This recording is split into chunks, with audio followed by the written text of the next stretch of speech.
What is up guys, Alex Chee here. I hope you guys are doing well during this time. We are going to be talking about Money, money, money.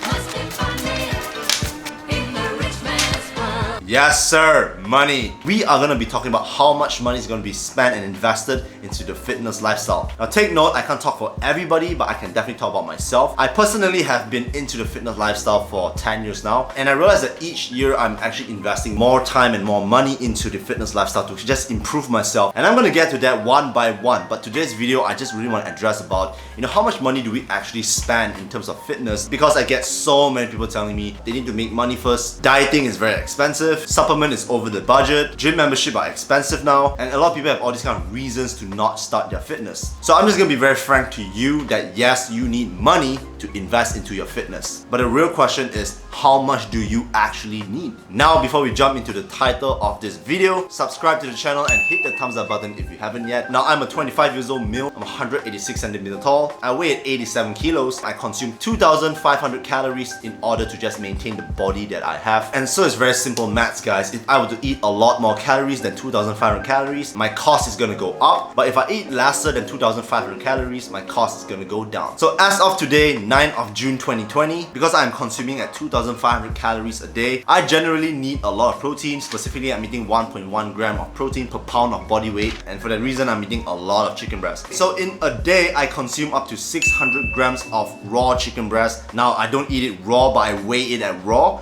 But when I cook it, the weight should become 450 grams of cooked chicken breast, and that is the amount of chicken that I eat a day. And I'm basing the amount based on a supermarket price. At this very moment, they charge RM11, which is equivalent to about almost $3 USD. And the funny thing was, I was telling my mom that the supermarket costs a lot more expensive, and she was just telling me that you could get it a lot more cheaper in the wet market. You could get up to 2 kilos of chicken breast for the price of only 20 ringgit. And for the price that I'm paying in the supermarket, this is 4 times more expensive than what I can get in the wet market. But again, I'm basing this on a supermarket because again, it's easy to access and it is very convenient. So that cost me 11 bucks. Now I consume 4 eggs a day, and in the current market today, one really good egg costs 30 cents. So I eat 4 eggs and that cost me 1 ringgit 20 cent. Again, there is cheaper eggs out there, but I personally like to eat higher grade eggs. So after eggs, I have 250 grams of raw rice. So rice before it was cooked. I base this on a 1 kilo rice pack. 1 kilo of rice would cost 8 ringgit 18 cent. Because I consume 250 grams of raw rice a day, that would be equivalent to 2 ringgit and 0.45 cent. Moving on from the rice, I take 1 tablespoon of Skippy peanut butter. Hit me up, Skippy.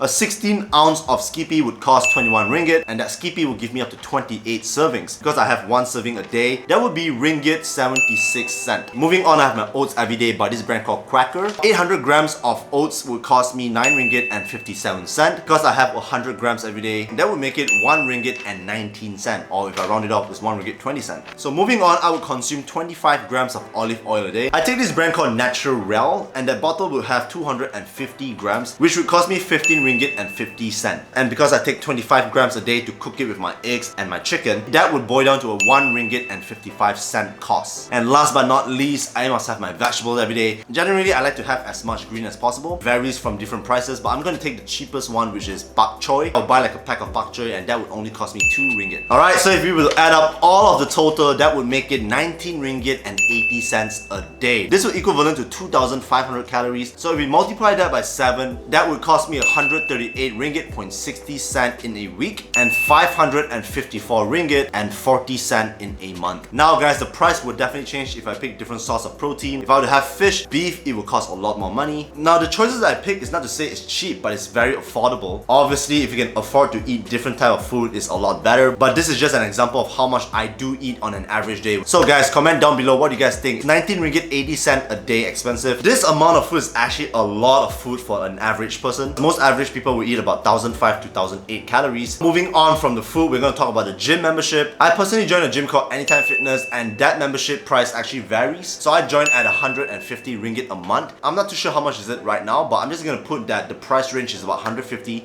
to 180 ringgit a month. So if it's 150 ringgit a month, that would cost me 1,800 a year. Last but not least, we're going to talk about supplements, because a lot of people are thinking, hey Alex, I'm sure you do take supplements during times like this.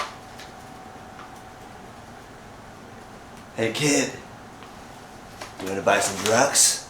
The answer is yes, and supplement is actually a great support financially for fitness, and a lot of people don't know that. They think supplement costs a lot of money, but it actually saves you a lot of money. Now personally, I'm going to recommend 4 types of supplements. The first one is the whey protein. Now the objective for whey protein is to give you guys protein. So let's just say I decided that I only want to have 500 grams of chicken breast a day. That would leave me like 30 grams of protein to hit. I would take 1 scoop of protein instead. And that's kind of the ways that I would just replace my food. So for 1 kilo of whey protein, it costs 172 ringgit and 99 cents. And the second supplement that I would recommend is the creatine. So 1 kilo of creatine would cost 210 ringgit and 99 cents. But here's the thing guys, MyProtein before it is on discount. Once you key in the discount, it's only going to cost you 172 ringgit and 42 cents, which is super affordable. So yes, supplements are super helpful. I personally take them almost every day. It saves me time, saves me money, and it is super efficient for my progress. If you guys want to get anything, just click the link down below. Now the third supplement that I would get is multivitamins. Now the cost for this is 167 and 13 cents, but it has 120 capsules in, which if I were to break it down, that would cost me 1 ringgit and 39 cents a day just from taking one supplement. Now last but not least, we have the fish oil, and this one costs 44 ringgit and 50 cents for 120 capsules. If you were to break that down, that would cost only 0.37 cents. Now obviously, fitness is not part of your everyday life. It's not part of your car, it's not part of going out on a date, it's not part of going out to dinner. Fitness is a self-investment, and the real question is it worth it? I'm going to tell you guys why I invest in myself every single day. Number 1 is the confidence that I can get from fitness. Having a great body gives me a lot of confidence. Second thing is health, and based on the food that I tell you, it is healthy for me as long as I'm going to the gym and resting enough. Third one is strength. I personally like to feel strong. Like, I like to carry weights and be able to just pump my muscles. This is not for everybody, but I see a lot of value in just being strong. I will help my mom and dad just carry anything that they need me to do, or just move things around with ease. And the fourth and last reason is that I have high energy. Where do I get all this energy from? It comes from the combination of the 3 that I just told you guys. Energy to me is life. When I want to summon my energy, it just comes out. To me, energy is very important. I love to have high and positive energy, and fitness gives that to me. So my answer is yes. If this is going to cost me triple or 5 times more money to invest every day, I'm going to find a way to be able to get there. Now I know some of you guys might say, man Alex, I don't even have the money to start. Here's what I'll say, I did not have the money when I started too, and the answer is not to stress about this, is actually learn to ask for some support to start off your fitness journey. What that means, you need to depend on certain people in order to help you. Example, your parents or your relative. When I started my fitness journey, I was literally asking my mom to help me out on this, to pay for my supplements first before I could earn my money. Because the truth is, before I could earn my own money, I have to learn to depend on someone first. And that is the most important, is to ask for help from people that you love to support you in this, whether it's just a little bit of support. But that's the thing guys, if you really want it bad enough, you will find a way to make those money. And like I said, this is such a huge investment for myself because it's something that I see so much benefit from, and I will always find a way to just make more money in order to just keep on building this lifestyle. I hope that this does not give you a bad impression about fitness, because guys, everything has a cost. If you want something bad enough, you have to invest your effort and your energy to go and get it. So I hope this video clears up most of the misconceptions. You only have one body, so please take care of it. Thank you so much for watching, and I shall see you guys in the next one. Peace.